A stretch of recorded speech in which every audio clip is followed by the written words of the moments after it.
Meus irmãos, paz do Senhor Jesus. Quero agradecer a Deus por estar com os irmãos para mais um culto de louvor ao Senhor. Eu vou convidar a todos para nós abrirmos as nossas Bíblias na carta, do apóstolo Paulo, segunda aos Tessalonicenses, capítulo de número 2. Os irmãos, por certo, recordam que estamos baseando a palavra que temos falado com os irmãos. Segunda carta do apóstolo Paulo a Tessalônica, ou aos Tessalonicenses, capítulo 2, os versículos 1 ao 3. Enquanto os irmãos procuram o texto, nós queremos dar um bem-vindo às pessoas que estão conosco nesta noite. Está conosco a Hélia e a Jéssica, são amigas da irmã Fernanda. Para nós é uma alegria muito grande. Queremos receber. Onde estão, por gentileza? Podem levantar as mãos para que saibamos. Muito bem, estão ali, que diremos? Sejam bem-vindas em nome de Jesus. Deus abençoe. São bem-vindas em nome do Senhor Jesus. Vamos ler a palavra do Senhor nosso Deus. Nós faremos como temos o costume de fazer. Estarei lendo o versículo 1, os irmãos em conjunto 2, depois todos nós, versículo de número 3. Ora, irmãos, rogamo-vos pela vinda de nosso Senhor Jesus Cristo e pela nossa reunião com Ele, que não vos movais facilmente do vosso entendimento, nem vos perturbeis, quer por Espírito, quer por palavra, quer por epístola, como de nós, como se o dia de Cristo estivesse já perto. todos nós. Ninguém de maneira alguma vos engane, porque não será assim, sem que antes venha a apostasia e se manifeste o homem do pecado, o filho da perdição. Oremos. Senhor Deus, nós te agradecemos mais uma vez por estarmos reunidos em tua casa para louvarmos o teu nome e também, meu Senhor, para por este momento estudarmos a tua palavra. Nós pedimos ao Senhor humildemente que venha falar conosco, nos alimentar com a tua palavra. Nós queremos ouvir tua voz, desejamos ser fortalecidos pela palavra do Senhor. Tu tens o alimento para a nossa alma, para nosso espírito. Então nós rogamos ao Senhor para que fale conosco, repreenda tudo o que é contrário ao agir do teu Espírito Santo, mas faça prevalecer o teu querer, alcançando assim as nossas mentes e os nossos corações, com a aplicação da tua gloriosa palavra. Para o que te peço, use-me além dos meus limites e fale conosco, Senhor. Em nome de Jesus. Amém. Deus abençoe, irmãos. Tomem os assentos, por favor. Pois bem, amados, eu quero mais uma vez louvar ao Senhor nosso Deus pela oportunidade que tenho de estar com os irmãos para juntos adorarmos ao Senhor aqui nesta noite.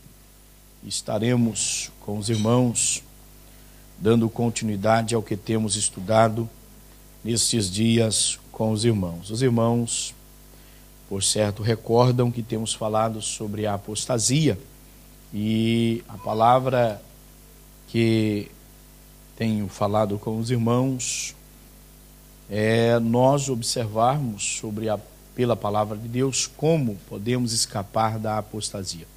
Este é o tema, portanto, da nossa palavra, como escapar da apostasia. Algumas coisas temos observado com os irmãos recordam, têm nos acompanhado aí nos cultos de estudo, e nós vamos hoje voltar ao que estamos falando com os irmãos.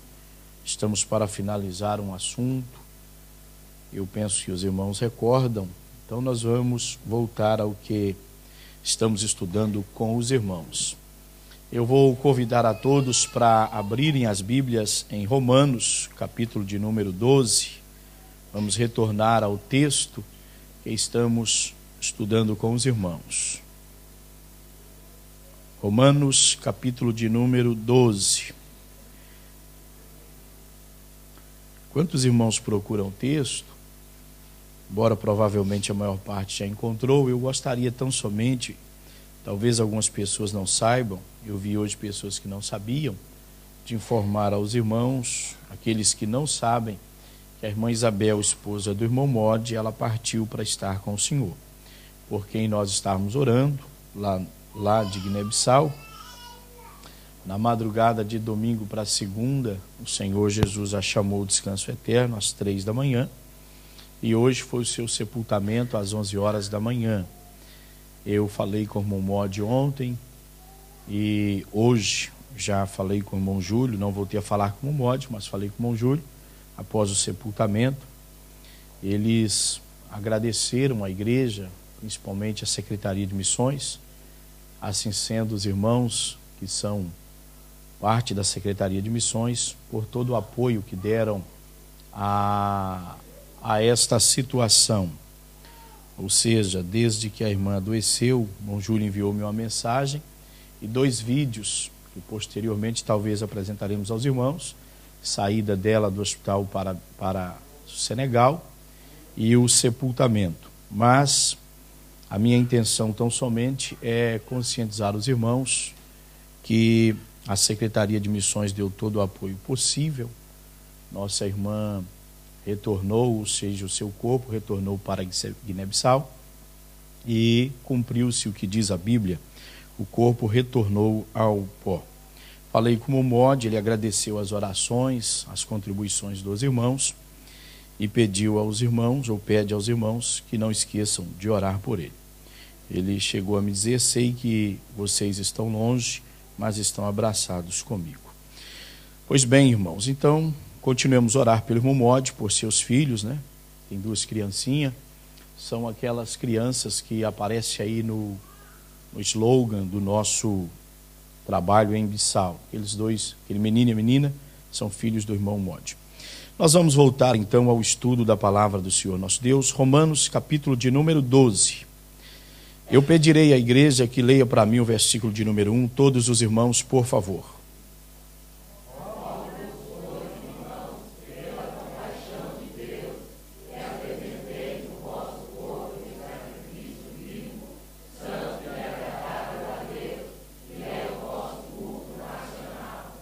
Pois bem, irmãos, nós estamos falando neste momento sobre apresentarmos o nosso corpo a Deus em sacrifício vivo.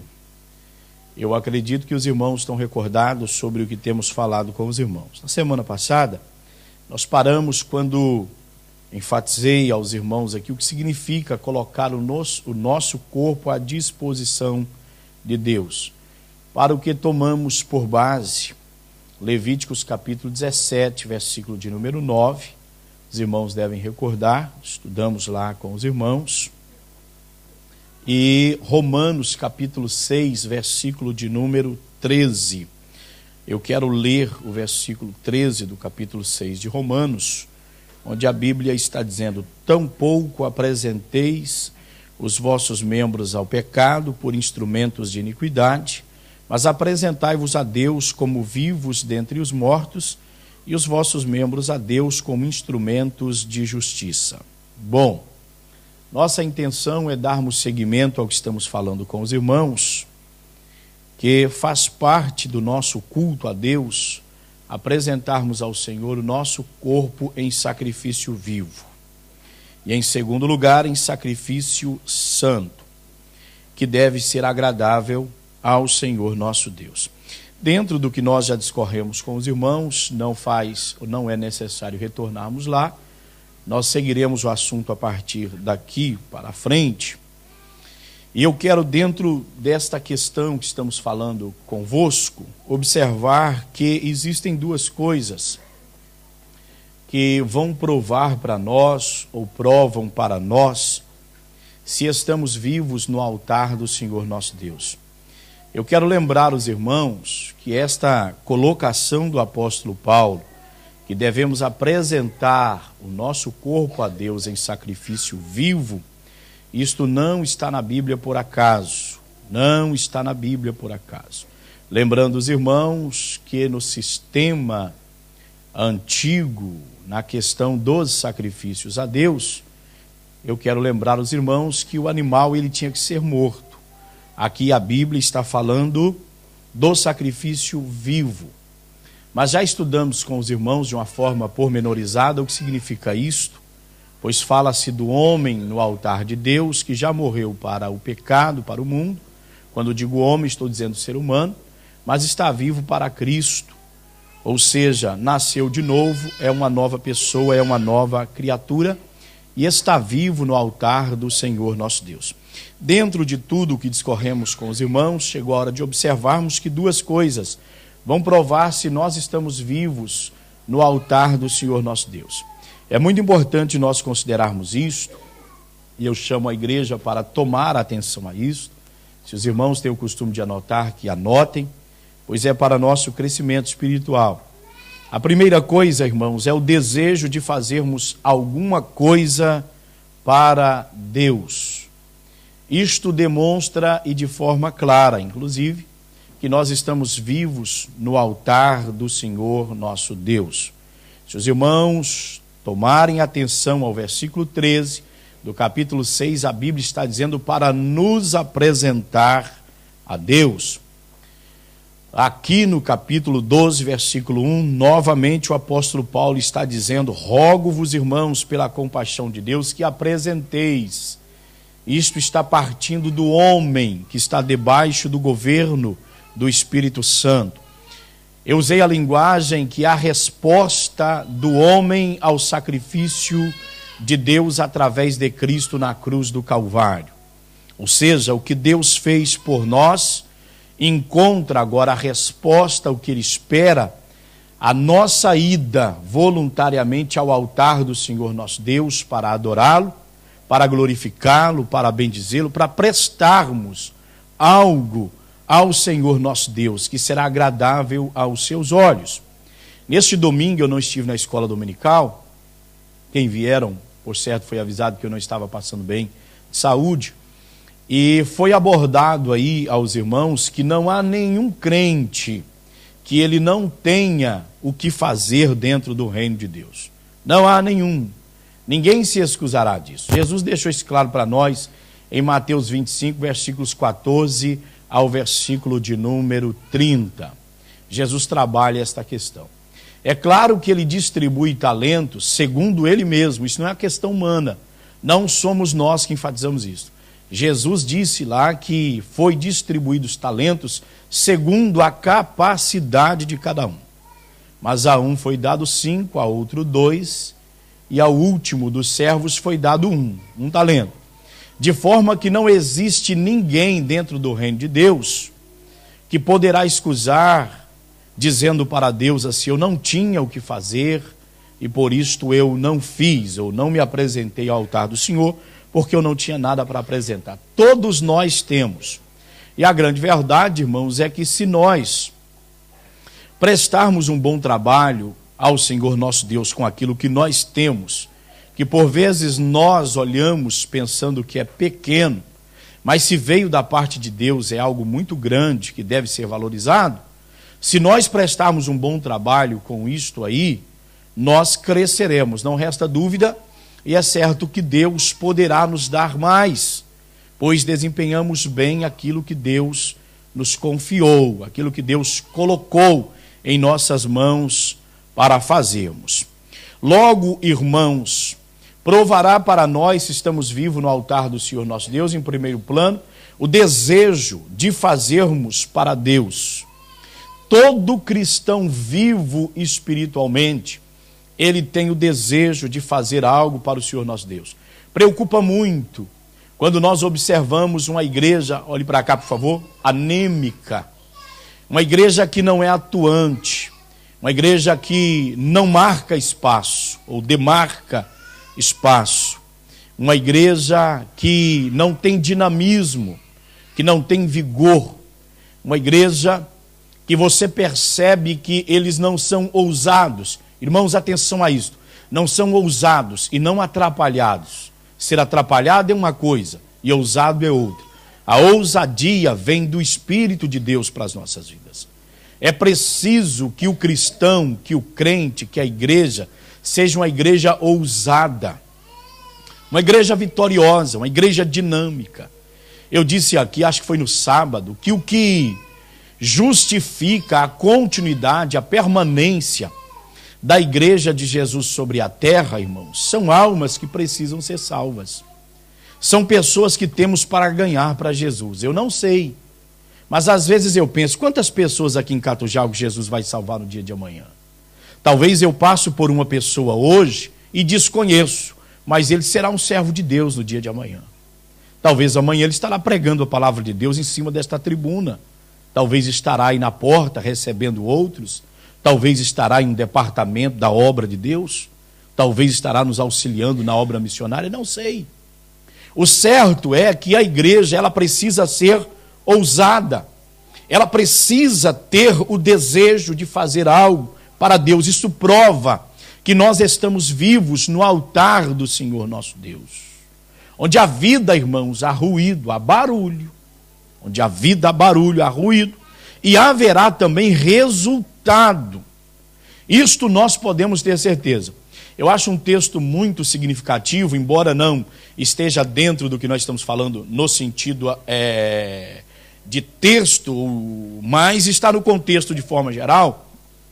Quando a Bíblia nos fala no Evangelho de Marcos, capítulo 1, que nosso Senhor Jesus Cristo, se não estou equivocado, versículo 40 a seguir, que nosso Senhor Jesus Cristo encontrou com um leproso. E o leproso rogou a Jesus para curá-lo. E Jesus curou. Mas após Jesus curá-lo, Jesus olhou para aquele moço e disse, olha, diz a Bíblia, irmãos, que Jesus falou com ele severamente. Olha, não conte nada a ninguém. Ainda não era hora de ser manifesto os milagres do Senhor Jesus. Mas a Bíblia diz assim, Jesus falou para ele, agora vai e apresenta-te ao sacerdote. E isso você tem que fazer porque está na lei. A Bíblia diz, e indo ele, ao contrário do que Cristo tinha falado, ele desobedece o nosso Senhor Jesus Cristo. A Bíblia diz que indo ele, anunciava a todos quão grandes coisas o Senhor tinha feito por ele. Isto é uma prova de vida espiritual. Isto é uma prova de um encontro com o nosso Senhor Jesus Cristo. Como que a gente cala diante da necessidade ou diante dessa crise espiritual da nossa sociedade, da igreja, do povo do Senhor nosso Deus? Quantas coisas, irmãos, que por vezes nós não queremos falar para não chocar ninguém, mas nós percebemos que se não falarmos, pessoas morrerão espiritualmente. Pessoas vão caminhar para a morte espiritual. Então faz necessário que a igreja de nosso Senhor Jesus Cristo, ela seja atuante, que ela demarque terreno, que saibam todos que naquela localidade existe de fato uma igreja viva, onde os crentes são vivos e estão no altar do Senhor nosso Deus. Pessoas que colocam o seu corpo à disposição do Senhor nosso Deus. Vocês estão lembrados do texto de Levíticos, onde lemos na semana passada, que diz a Bíblia que o sacerdote colocava em ordem os pedaços e começava lá pela cabeça. E eu quero lembrar os irmãos que parte nenhuma ficava fora do altar. A Bíblia diz que tudo, a gordura, a Bíblia fala, meus amados irmãos, que os órgãos, tudo era colocado no altar e ele era queimado. E era esta fumaça que subia para Deus, e Deus encontrava prazer, porque a motivação daquele homem, daquela pessoa, era uma motivação correta, então Deus tinha prazer na vida daquele homem. Quando nós falamos aqui no Novo Testamento, meus amados irmãos, nós estamos falando do homem de forma geral, do ser humano. Ou seja, toda a nossa vida, ela deve estar no altar do Senhor nosso Deus. Crente, irmãos, é claro que eu sei que há pessoas que Deus vai usar mais na pregação, há outros que Deus usará mais no ensino da palavra de Deus, que é diferente da pregação, mais ou menos um pouco diferente. Há outros que Deus usará mesmo na área do louvor, há outros que Deus vai usar mesmo para evangelizar, há outros que Deus vai usar mesmo na intercessão, mas de forma que toda a igreja esteja trabalhando, voltada para um propósito só, que é o crescimento do reino do Senhor nosso Deus. Todavia, irmãos, o cristão deve ser completo.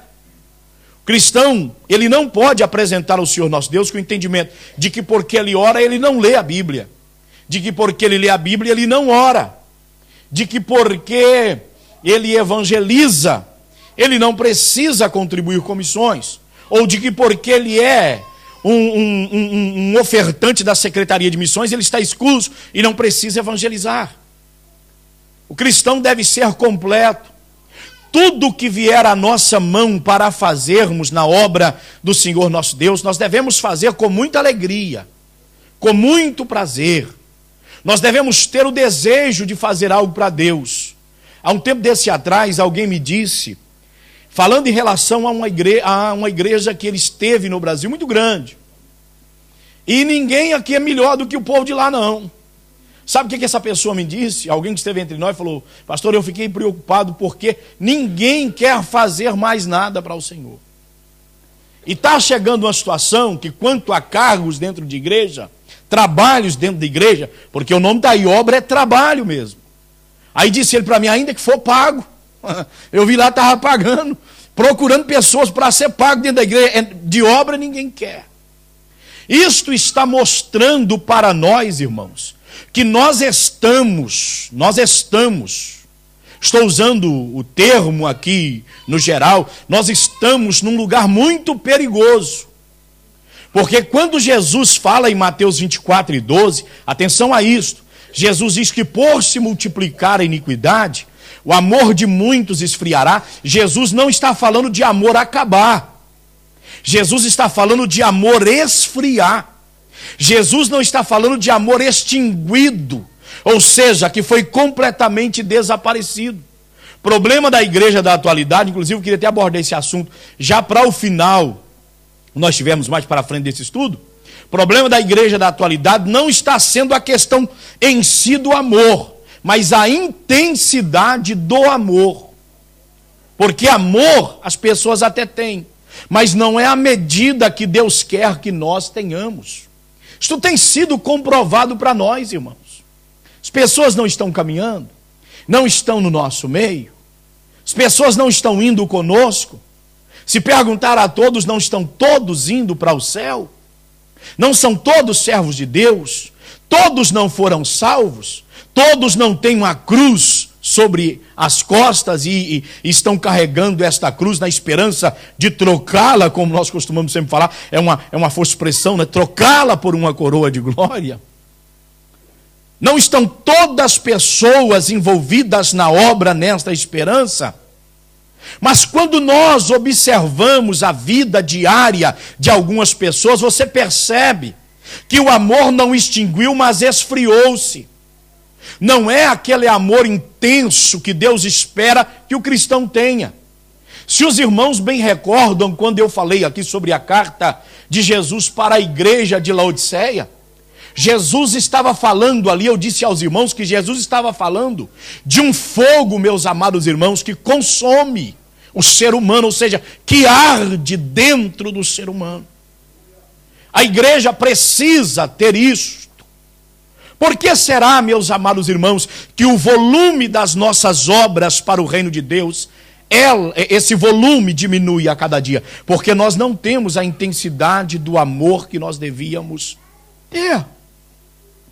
Tanto é verdade que lá no capítulo 2 de Apocalipse, quando Jesus vem falar com a igreja de Éfeso, a parte em particular, Jesus não está dizendo que eles não têm amor também não. Jesus está dizendo: tenho contra ti que deixaste o primeiro amor. Eles estavam em outro amor, mas eles tinham amor. Qual que é o problema da igreja hoje? É a intensidade do amor. Não é aquele amor como um fogo que nos consome por dentro, que nos motiva, que nos faz, meus irmãos, termos impulso para prestarmos um trabalho com qualidade para o Senhor nosso Deus. Quantos cristãos que para Deus eles desenrascam? Eu já falei várias vezes sobre isso aqui. Quando a gente lembra, foi enfatizado para os irmãos no domingo, tem a ver com o tribunal de Cristo. Tudo o que fizermos, Paulo diz em Coríntios, 1 aos Coríntios, capítulo 10, versículo 31, Paulo está dizendo: tudo o que fizermos, quer comais, bebais ou qualquer outra coisa, fazei para a glória de Deus. Irmãos, sejamos sinceros, se tudo que nós fazemos, no que diz respeito às coisas de Deus, Se nós fizéssemos mesmo para a glória de Deus, seria outra coisa. Não é tudo, não, senhores, que a gente faz para a glória de Deus. Muitas coisas a gente faz como um mero cumprimento do dever. Eu tenho que fazer, então vou fazer. Nós fazemos muitas coisas sem o nosso coração. Estar ali. Eu lembro os irmãos, não era para estar falando disso, mas nós estamos principiando a palavra. Eu lembro aos irmãos do que a Bíblia diz em Salmos, que Davi, ele pastoreava o rebanho do Senhor com perícia de mãos e integridade de coração. Ou seja, o coração estava presente no ofício dele. A Bíblia está dizendo. Preste atenção. Quando a gente vai lá para o livro de Provérbios, capítulo 27, também a Bíblia vem a dizer, em relação a isto, quanto ao rebanho que é preciso colocar o coração sobre ele, para que seja conhecido o estado das ovelhas. Portanto, meus amados irmãos, é necessário que nós tenhamos vontade de fazermos algo para Deus. Logo lembro os irmãos, duas coisas comprovam que nós estamos vivos no altar do Senhor nosso Deus. A primeira delas, desejo de fazer para Deus. A segunda delas, irmãos, ou a segunda, né, claro, é a renúncia do que nós tínhamos para fazer. Isto vai comprovar que nós estamos vivos no altar do Senhor nosso Deus. Pense um pouco agora sobre sua vida, pensemos nós sobre a nossa vida e sejamos sinceros conosco mesmo. Se nós temos tido força para renunciar coisas que nós temos para fazer em prol do reino do Senhor nosso Deus. Pense um pouco sobre isso. Quantas coisas que não são feitas para Deus porque nós não renunciamos o que nós temos para fazer. Nós entendemos que temos que cumprir isto, irmãos. E muitas destas coisas que nós cumprimos são vontades nossas. Isto tem a ver com nossas vontades. Eu não estou ensinando a igreja a ser uma igreja negligente, no que diz respeito ao seu papel enquanto cidadão, pai, mãe de família. Estou falando sobre isso, não. O que eu estou dizendo, meus amados e queridos irmãos, que nós não renunciamos como nós devíamos renunciar certas coisas em prol do reino do Senhor nosso Deus. Nós não renunciamos vontades nossas, não renunciamos desejos do nosso coração, nós não renunciamos, irmãos, essa é a grande verdade, nós não renunciamos coisas que para nós custam, que nós entendemos que se eu renunciar a isto, eu abrir mão disto, isto vai ficar mal para mim até diante das pessoas. Só que nós estamos esquecendo que estamos tendo prejuízo no que diz respeito a questões espirituais. Porque uma coisa que ninguém esqueça é que nós estamos caminhando para encontrar com Jesus. Não esteja aqui nesta noite desavisados quanto a esta verdade. Nós estamos caminhando para encontrarmos com o Senhor Jesus. Mais cedo ou mais tarde o nosso Senhor Jesus Cristo virá.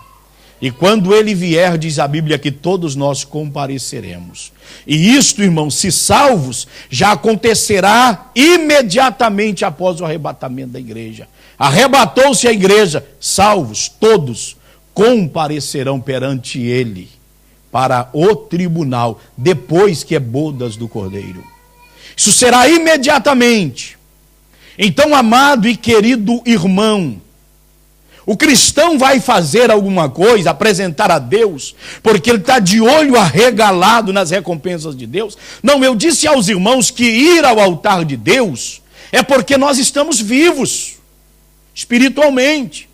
Ir ao altar de Deus é uma resposta nossa ao sacrifício de Jesus na cruz do Calvário. Será que Jesus não merece a nossa devoção? Será que Jesus não merece o nosso amor? Será que Jesus não merece a dedicação das nossas vidas ao reino dele, a causa dele? O que Cristo fez por você? Quantos de nós, irmãos, que somos negligentes para pensarmos sobre ou em relação à nossa salvação, a grandeza dela, o que ela significa, o que Cristo fez por nós. Vivemos uma época de crentes tão ruins de fé e de amor a Deus, que eles abrem a mão do relacionamento com Deus por uma hora de prazer. Eles abrem a mão do relacionamento com Deus por qualquer coisinha, por uma reuniãozinha. Eles abrem mão de coisas de Deus, de comunhão com Deus, por qualquer coisa que aparecer e que for atrativa para ele. Todas estas coisas passarão um dia. Isto tudo terá fim. E a igreja de nosso Senhor Jesus Cristo, ela está caminhando para encontrar com ele, que ele é o dono dela. Nós estamos indo para lá, que não percamos isto de vista. Um dia a mais que nós vivemos, vamos dar graças a Deus, porque tivemos mais um dia de vida, mas lembrando que é um dia a menos para encontrar com ele.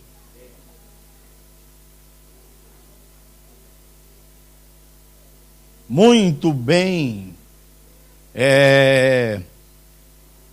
elaborado para nós essas lições da escola dominical nesse tempo que nós estamos vivendo, porque mais do que nunca nós estamos precisando tratar dessas coisas, porque é urgente, pois percebe-se a frieza do amor de muitas pessoas. Logo, meus amados e queridos irmãos, a pergunta a ser feita nesta noite é: qual é a intensidade que nós temos no que diz respeito ao nosso desejo de fazermos algo para o Senhor nosso Deus? Qual é? Até onde nós renunciamos o que nós tínhamos para fazer? Eu quero mostrar aos irmãos um texto bíblico que eu acho interessante.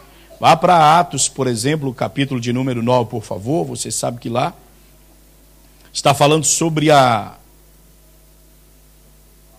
história de Saulo de Tarso, exatamente. Atos, capítulo 9, versículo de número 6. Os irmãos acharam? Façamos assim, vamos do 3 ao 6. Os irmãos todos em conjunto leiam, por favor. Atos 9, versículos 3 ao 6. E indo no caminho, aconteceu que, chegando perto de Damasco, subitamente o cercou o resplendor de luz do céu. E caindo em terra, ouviu uma voz que lhe dizia: Saulo, Saulo, por que me persegues? E ele disse: Quem é, Senhor? E disse o Senhor: Eu sou Jesus, a quem tu persegues. Duro é para ti recalcitrar contra os aviões. E ele, tremendo e atônito, disse: Senhor, que queres que faça? Disse-lhe o Senhor: Levanta-te e entra na cidade, e lá te será dito o que te convém fazer. Irmãos, depois da morte, atenção que eu vou dizer, depois da morte do perseguidor da igreja, que ele morre aqui, o perseguidor da igreja está morrendo aqui no versículo 3, a partir do versículo 3, esse aqui era o que respirava, ou seja, a Bíblia diz aí no versículo 1, se os irmãos olharem e tomarem atenção, que ele respirava ameaças e morte ainda, contra os discípulos do Senhor. E foi por isto que ele dirigiu-se ao sumo sacerdote. Esse perseguidor, ele morre aqui. Após a morte dele, do velho homem, qual que é a primeira coisa que ele fala para Jesus? Que queres que eu te faça? O que o Senhor quer que eu faça? Aqui, irmãos, Paulo sobe ao altar do Senhor nosso Deus.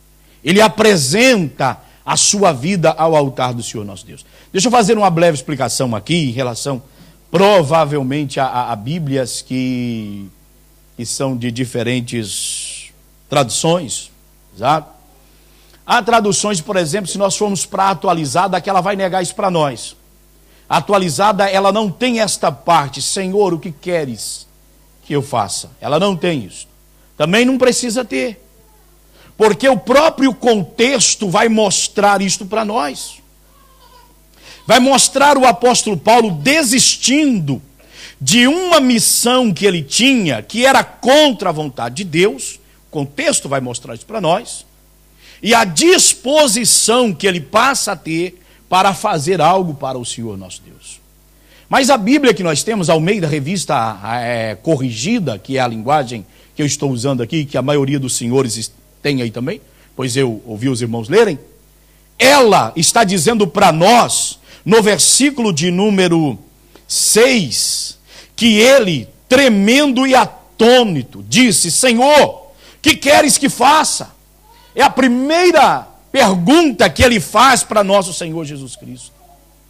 Após Jesus aparecer-lhe no caminho, porque não me pergunte, irmãos, até onde eu consigo explicar isso, mas a Bíblia diz que Ananias, quando vem ter com Paulo, fala: o Senhor Jesus que te apareceu no caminho, me enviou para que você torne a ver esse resplendor que a Bíblia diz para nós, no versículo 3, que subitamente o cercou um resplendor do céu. Eu gosto dessas coisas, porque naturalmente poderia falar que lhe cercou um resplendor, mas a Bíblia faz questão de dizer um resplendor do céu. Não é por acaso, a origem é divina. Cristo, Deus, encontrou Paulo aqui no caminho. Encontrou, irmão, para matar o matador. Aqui ele morre. Esse que respira ameaça e morte contra os discípulos, morre aqui, ó. Aqui agora já é uma nova fase, é uma nova história. Ele se torna um novo homem. E chama muito a nossa atenção, porque ele entrou na cidade. A palavra de Jesus para ele foi essa, senhora: entra na cidade e lá te será dito o que tu deves fazer. Então veja bem, irmãos, o contexto vai mostrar para nós a disposição do apóstolo Paulo. E eu vejo, irmãos, que Paulo, ao entrar para lá, quem é que ensinou o apóstolo Paulo que ele devia entrar em oração? Que ele devia orar. Ó, ele não comeu, diz a Bíblia que ele não bebeu. Ele ficou marcado por aquela experiência, ele nunca viu uma coisa daquela. Algo tão vivo, tão extraordinário. Não come, não bebe, durante 3 dias. E para nós, eu aproveito e se enfatizo, para nós que oramos meia hora, 40 minutos, 1 hora, 2 horas e 3 horas, e achamos que o negócio já tinha que ter sido resolvido, que nós já falamos demais ao pé do ouvido do Todo-Poderoso, a gente está muito errado.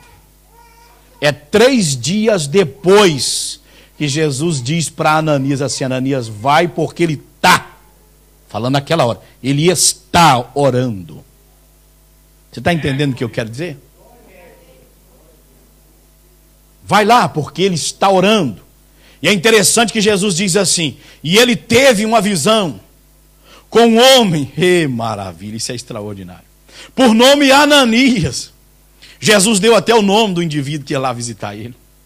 Jesus contou para ele quem é que era o homem que ia orar para ele e tirar as escamas dos olhos dele. Como que escamas? Um homem por nome Ananias entrava e impunha as mãos, e ele voltava a ver. Vai lá, Ananias. Ananias, é claro, naturalmente, como eu e você, sabendo quem era o Saulo. O Saulo, até o momento presente, ele tem: meu Senhor, mas como é que eu faço isso se ele tem até cartas autorizando ele contra os teus santos? O Senhor Jesus Cristo disse para ele: não temas, vai, porque para mim ele é um vaso escolhido para levar o meu nome perante os gentios, os reis e aos filhos de Israel. Vai, ele é para mim um vaso escolhido. E diz-nos a Bíblia que Ananias foi. Quando Ananias chegou lá, Ananias foi entrando e falou: irmão Saulo, que coisa maravilhosa. Já chamou o homem de irmão. Irmão Saulo, o Senhor Jesus que te apareceu no caminho me mandou para que você voltasse a ver. E diz-nos a Bíblia que caiu como que escamas dos olhos dele, e levantando-se, ele foi batizado. Bom, por que eu estou tomando esta parte das Escrituras aqui para nós?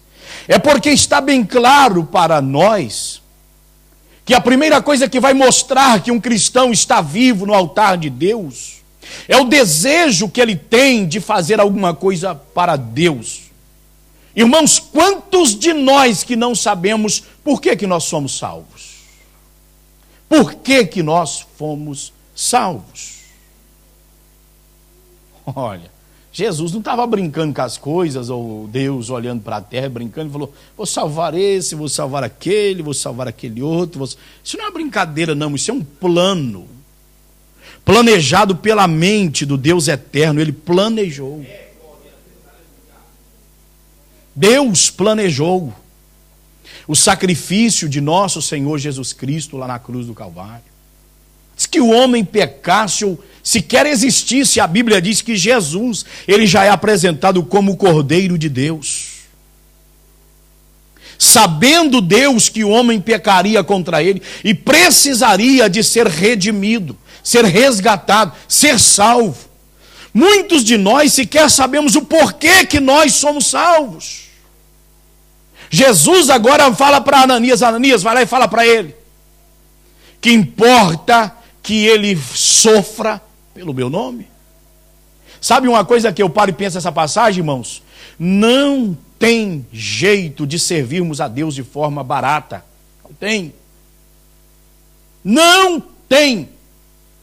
Ah, sim, Senhor. Não adianta dizer que não. Ah, sim, Senhor, um certo preço que o cristão paga por servir a Deus.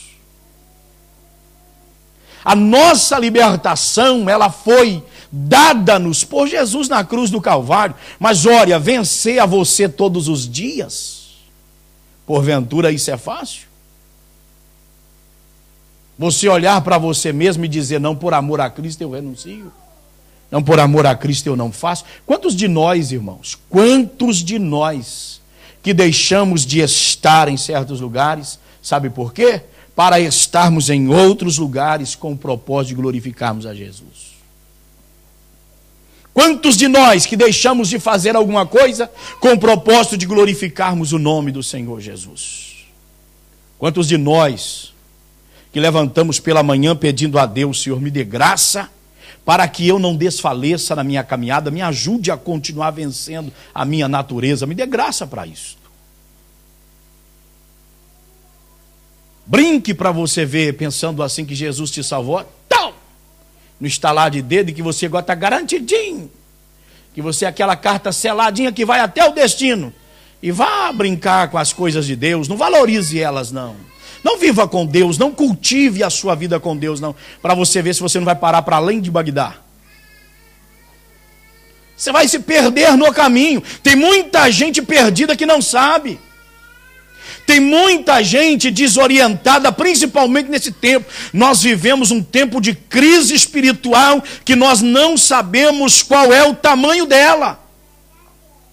Só nosso Senhor Jesus Cristo é que sabe, irmãos, a gravidade dessa situação.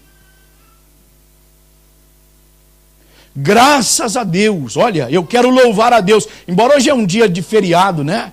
Eu quero louvar a Deus pelo número de pessoas que eu vejo aqui nesta noite para ouvir um culto, ou seja, um culto de estudo bíblico, de ministração da palavra do Senhor nosso Deus.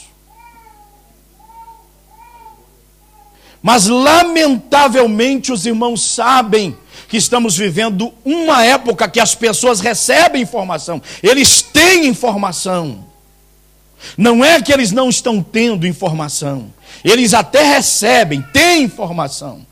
Mas eles não se reúnem, sabe para quê? Para que a nossa fé seja aumentada.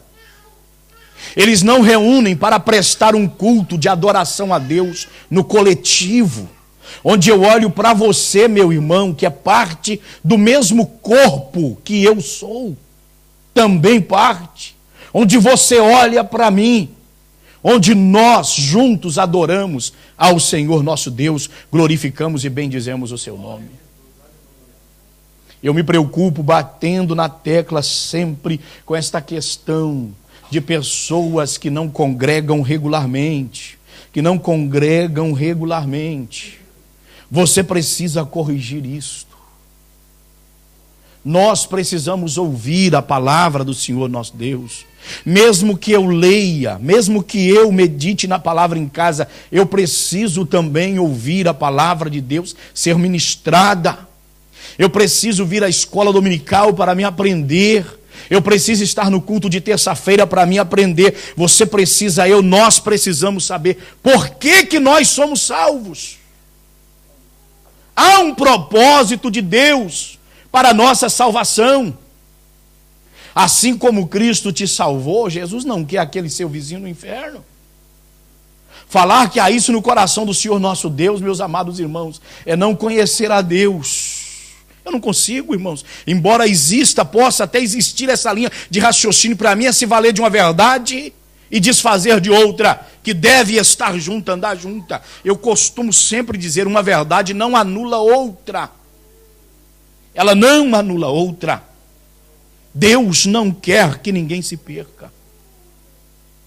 Pensemos ou paramos para pensar que o fato de nós estarmos aqui neste lugar é uma oportunidade que Deus concede a muitas pessoas para que sejam salvas.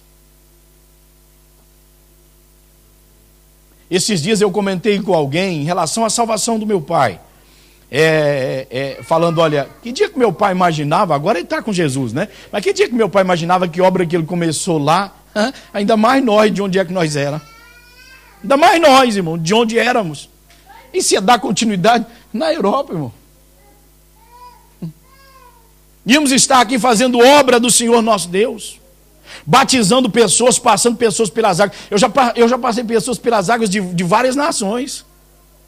Com várias nacionalidades. Nunca veio isso na minha cabeça. Mas quando eu lembro, eu estava comentando isso com alguém, como foi a salvação do meu pai. O homem que ganhou meu pai para Jesus, o que meu pai estava planejando fazer com ele? O que meu pai queria fazer com o homem? O homem ganhou meu pai para Jesus. Por que será que aquele homem estava naquela mesma fazenda que o meu pai morava? Por que será que ele morava lá para frente? Por que será que ele sempre passava na porta da casa do meu pai, pela madrugada, bem de manhã, e quase que matava meu pai de raiva? E o meu pai maquinando coisas ruins lá na alma, no coração. E Jesus como que dizendo, é esse aí que eu vou usar para te derrubar, Saulo. É esse aí, ó, que eu vou usar para te jogar dessa cavalgadura para baixo. Para fazer de você uma nova criatura. Que de meu pai ia pensar que dos lombos dele ia sair pregador do evangelho? Que dia que meu pai ia pensar isso, irmãos? Sabe o que eu estou dizendo aos irmãos? Que não é por acaso que Jesus abriu essas portas aqui, ó. Não é por acaso que as igrejas estão com as portas abertas por aí. Mas que nosso Senhor Jesus Cristo está querendo pessoas que estejam vivas no seu altar, isso Ele está, irmãos. Pessoas que estejam vivas, sacrifício vivo. Pessoas que têm desejo de fazer para Deus.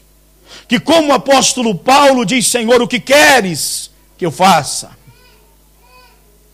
Irmãos, o que eu posso fazer para Deus? Pergunto eu para mim mesmo. O que eu posso fazer para Deus? Se Ele é o soberano, criador dos céus e da terra. O Deus todo-poderoso.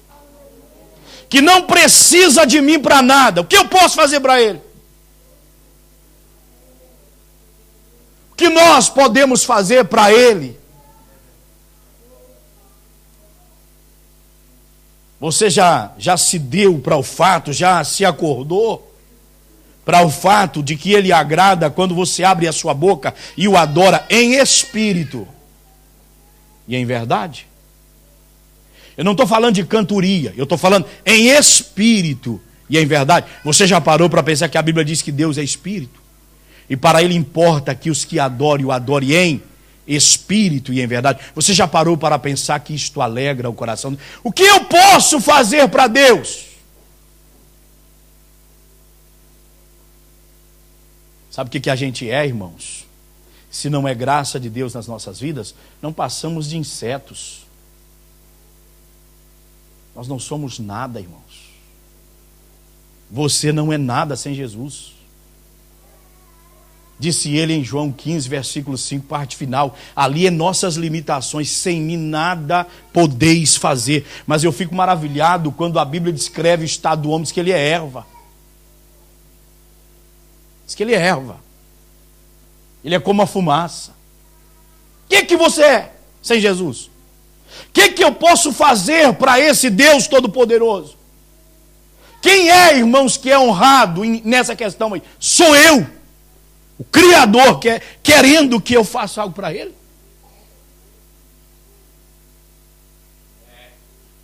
Custa-me, porque também fazer as coisas para Deus relaxadamente, não pensando que a gente vai ter que apresentar diante dele. Lembre de Jeremias 48:10, que é um contexto diferente, ela está falando da espada, mas isso é aplicado para nós no que diz respeito a zelo. Maldito homem, o ser humano, que faz a obra do Senhor relaxadamente. Mas quando diz respeito, irmãos, a prestar um trabalho para Deus com amor, com alegria, em gratidão, com propósito de que o sacrifício dele encontre o resultado na minha vida, não há nada mais honroso para o ser humano. Não há nada mais nobre para o ser humano. Olha, Cristo te substitui a hora que Ele quiser. Ele coloca outro no meu lugar a hora que Ele quiser. Então que eu me dê por feliz, por privilegiado, de ter a honra de nesta noite ter uma igreja reunida, assentada, para me ouvir falar da palavra de Deus. Eu sou honrado.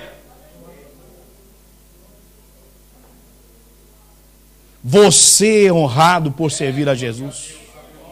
Nós somos honrados por servirmos a Jesus. É claro que o mundo não vai entender, nós estamos na contramão dele, mas não tem povo nesta terra mais honrado do que crentes, do que lavados, remidos no sangue de Jesus. Não tem povo nesta terra mais honrado que nós. Isso aqui, irmãos, não é arrogância, não. Isso não é soberba, não. Até porque se for, Deus estará longe dessa fala minha. Isso aqui é entender o que Jesus fez por mim.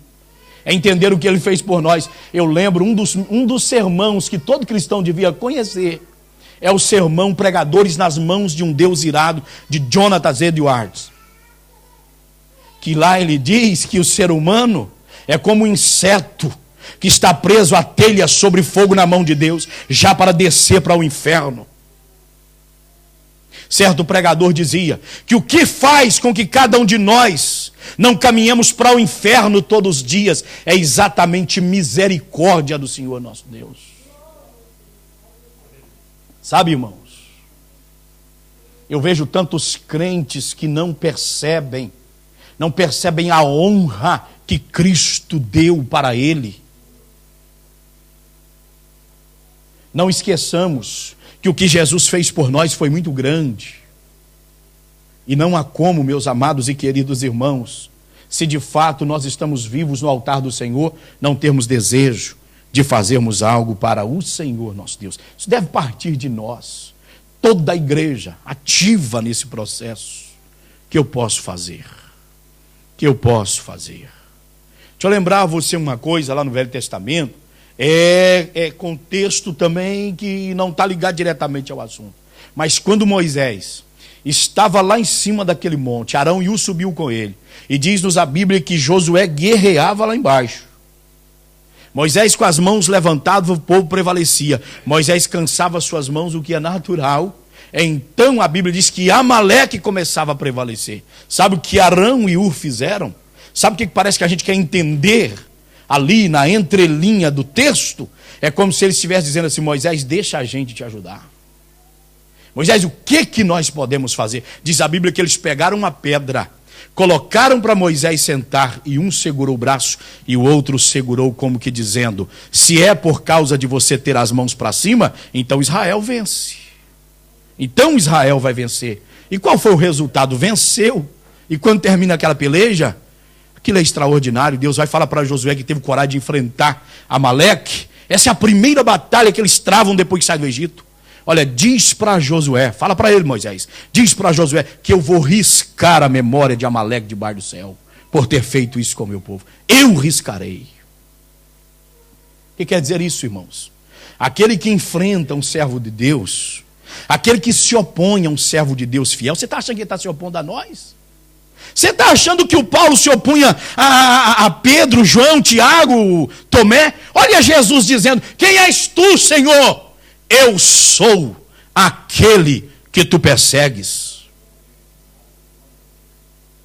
Mas onde é que ele tinha ido diretamente a nosso Senhor Jesus Cristo? Você, como parte da igreja de Jesus, está guardado debaixo das mãos dele. Não há nada que o adversário faça com a sua vida se não houver permissão do Eterno. Se Deus não deixar. Esta é a grande verdade. É Jesus que está dizendo: eu sou aquele a quem tu persegues. Aí ele diz: Senhor, então o que farei? Vai, entra na cidade, lá te será dito o que convém fazer. Mas fica claro para nós o desejo do apóstolo Paulo de fazer algo para o Senhor nosso Deus. E aí eu não posso deixar de recordar do que diz a Bíblia, sempre eu cito isso aqui, e todos os irmãos, Mateus 6,33, buscai primeiro o reino de Deus e a sua justiça, e todas estas coisas vos serão acrescentadas. O que indica para nós que nós estamos vivos no altar do Senhor nosso Deus é exatamente a vontade que nós temos de fazer para Deus e a renúncia de fazer o que nós queríamos fazer, ou que nós iríamos fazer. Olha, a vida de Paulo foi totalmente mudada, irmãos. Paulo sabia o que ele tinha que fazer. O que ele tinha que fazer? Perseguir a igreja. O que ele passou a fazer? Renunciou isso. O que ele passou a fazer? Ele passou a pregar, diz a Bíblia, lá em Damasco, onde ele ia para perseguir. Ele entrou e começou a pregar. Diz a Bíblia que pelo tempo que ele ficou lá, Paulo estava pregando, dizendo que Jesus é o Filho de Deus. Até que chegou o momento do Paulo sair de Damasco, mas enquanto lá estava, Paulo estava no altar do Senhor nosso Deus, apresentando um trabalho para o Senhor nosso Deus. Eu quero que isto, irmãos, que o Espírito Santo faça penetrar, descer dentro de cada um de nós, para que nós percebamos que nós podemos ter um volume maior de obras, não por aparência, mas para a glória de Jesus, porque Deus quer que nós trabalhemos para Ele. Deus quer, meus amados e queridos irmãos, que façamos um pouco mais pelo seu reino, para a glória do seu nome, que é sobre todo nome. Que Deus seja para sempre louvado. Então, meus amados e queridos irmãos, nós bem sabemos então que aqui Paulo é transformado, e aí ele pode dizer mesmo em Gálatas capítulo 2, versículo 20, já não sou eu mais quem vivo, mas Cristo vive em mim.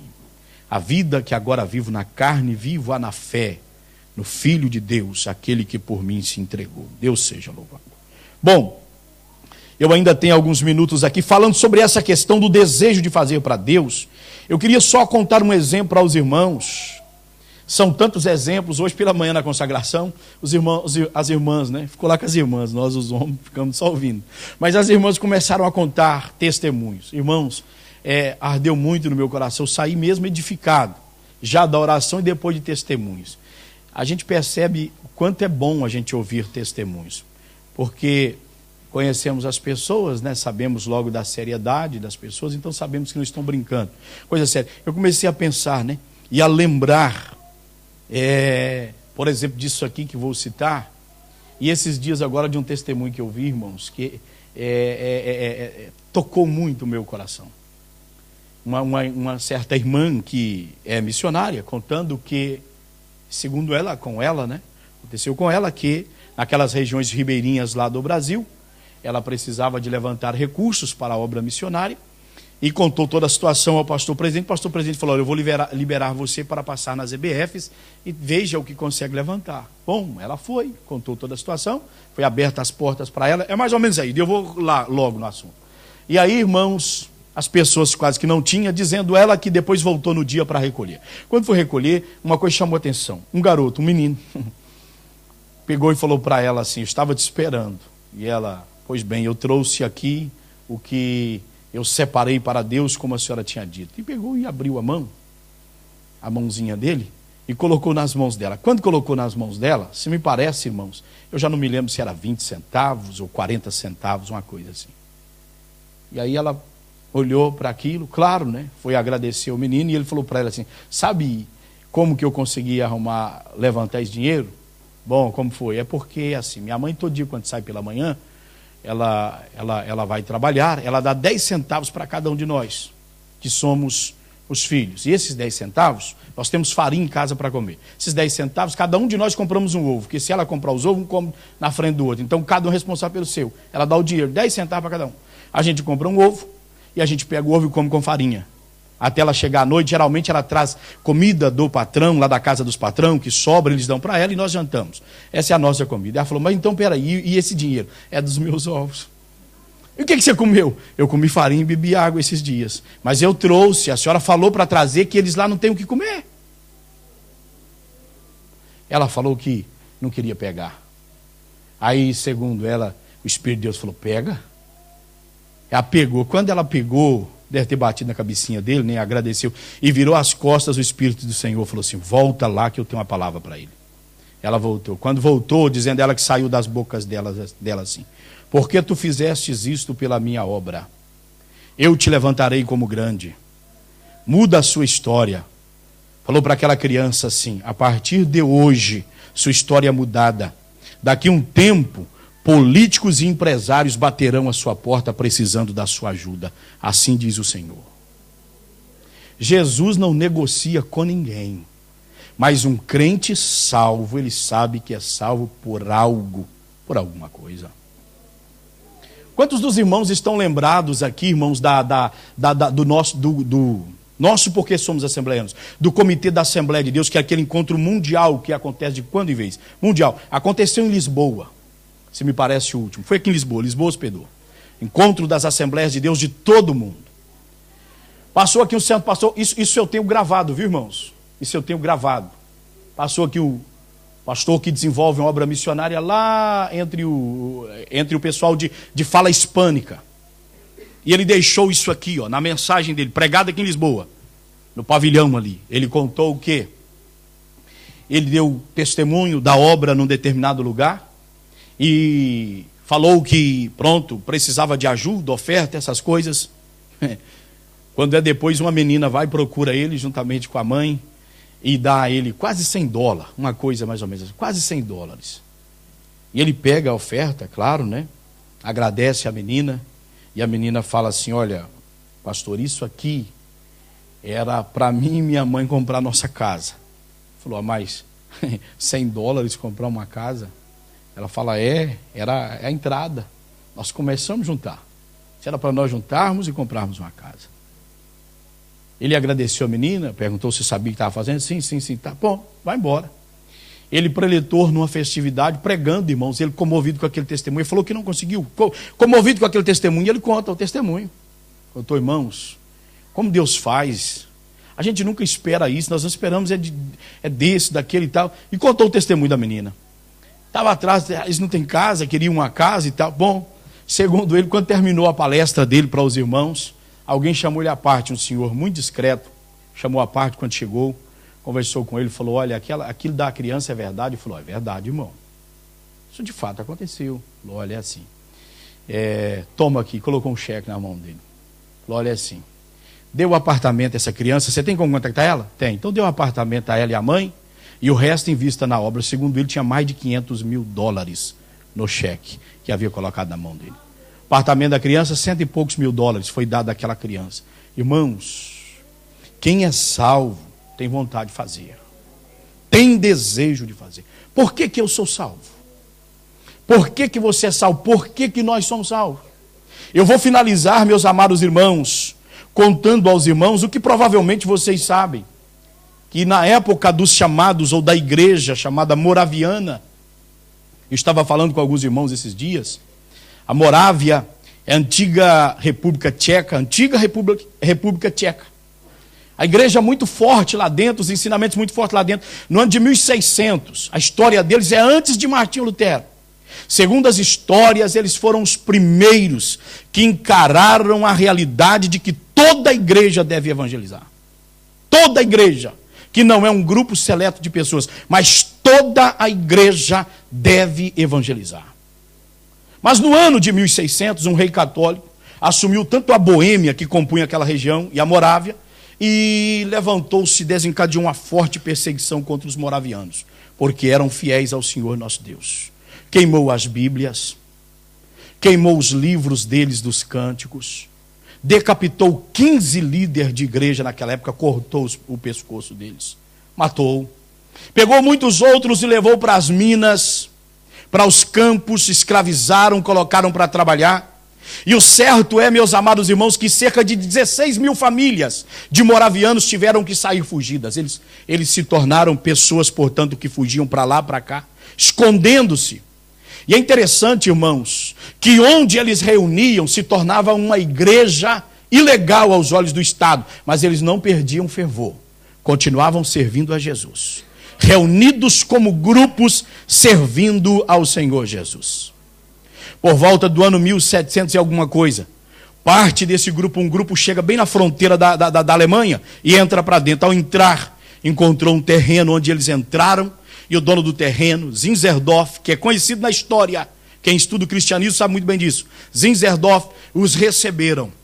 Não recebeu somente para deixá-los morar ali, mas os recebeu também para pastorear. Foi pastoreando aquele povo, incutindo a palavra, porque eles eram crentes, mas precisavam de um líder, sabe? E a história diz que em 1727 houve um cair, a história diz assim, um cair do Espírito Santo sobre eles. Lembra de Atos dos Apóstolos? É a única vez que a Bíblia fala que o Espírito Santo caiu. Isso é dar ênfase ao poder, à atuação do Espírito Santo. A história repete aí com os moravianos. Diz que o Espírito Santo, houve um cair do Espírito Santo sobre os moravianos. Sabe o que eles fizeram em 1727, irmãos? Eles levantaram uma vigília que durou 100 anos, ininterruptamente. A maior vigília de todo o tempo. Ou seja, eles começaram hoje orando 24 horas, 7 dias por semana, 365 dias por ano, durante 100 anos. Quem começou a vigília não viu o fim dela. Passou gerações. O pai viu o filho nascer, levou o filho para a oração nasceu no coração do filho, ele encontrou o caminho de oração, como nós pregamos aqui, ele enveredou no caminho de oração, 100 anos depois é que terminou essa vigília, 1827, foi terminar, 100 anos literalmente. Mas olha o que acontece, os dois primeiros missionários moravianos, 2 jovens de 20 anos de idade, a história diz, irmãos, eu estou falando isso para os irmãos entender que Deus pode fazer, que Ele faz. Porque segundo a história, sabe o que a história fala desse povo? Eles não eram treinados teologicamente, não eram pessoas cheias de faculdades, eles eram comerciantes e trabalhadores, os moravianos. Veja o que fizeram. Irmãos, o livro deles tornou-se o mais conhecido, lema diário, mais conhecido da Europa e mais usado em todas as igrejas da Europa. Preste-me atenção.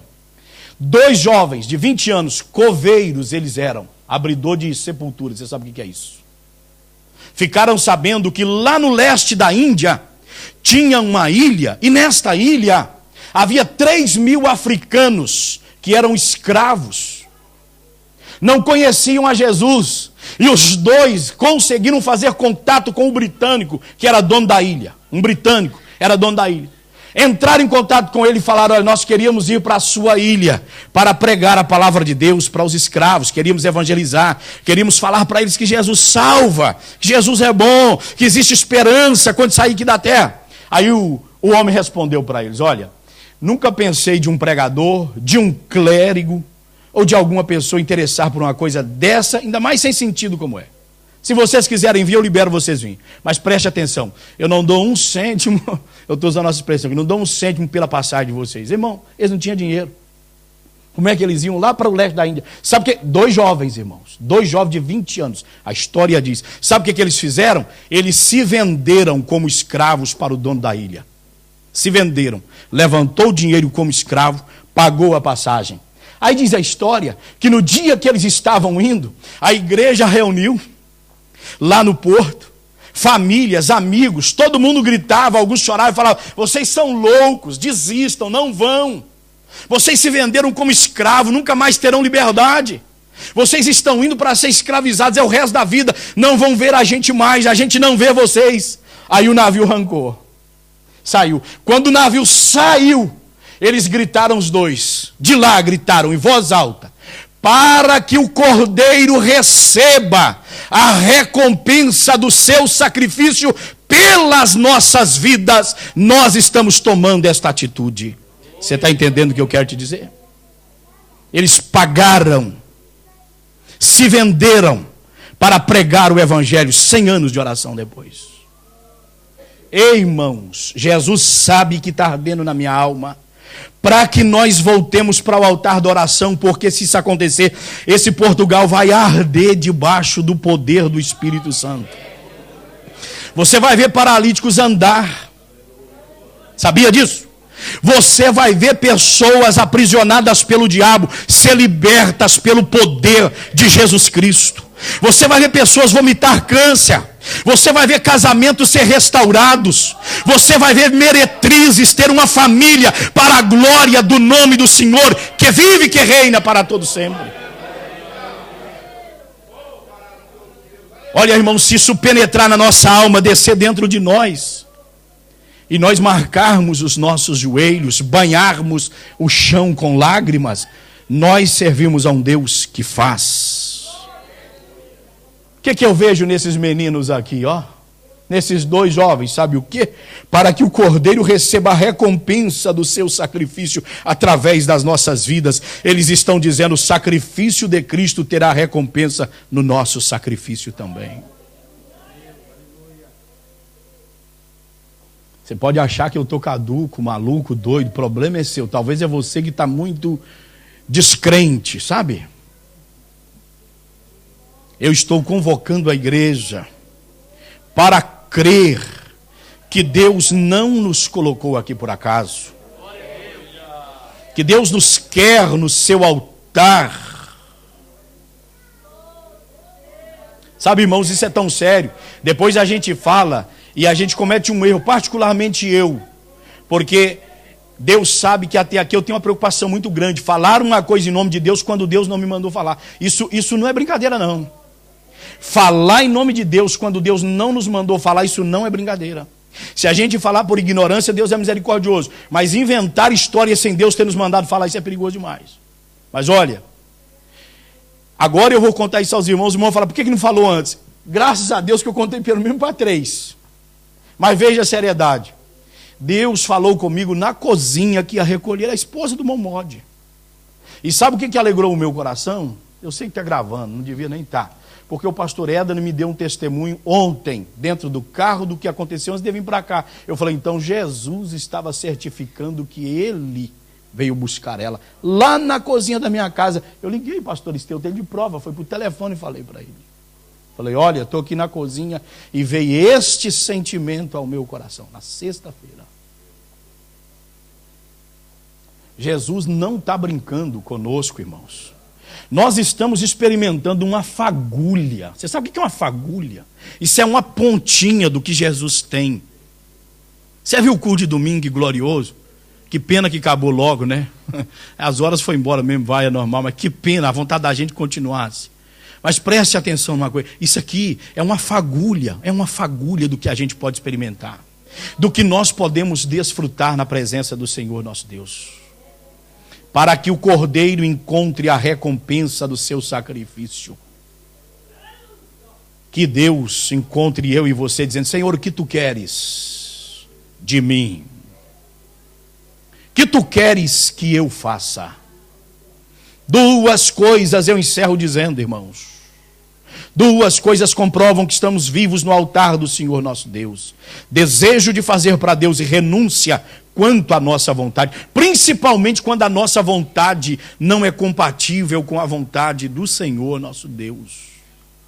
Aí a gente renuncia, a gente diz: Senhor, me dá graça para deixar de lado, para desconsiderar, ainda que me custe, mas deixa eu gastar esses poucos dias de vida que eu tenho servindo ao Senhor com alegria, com fidelidade, com prazer, agradando o seu coração.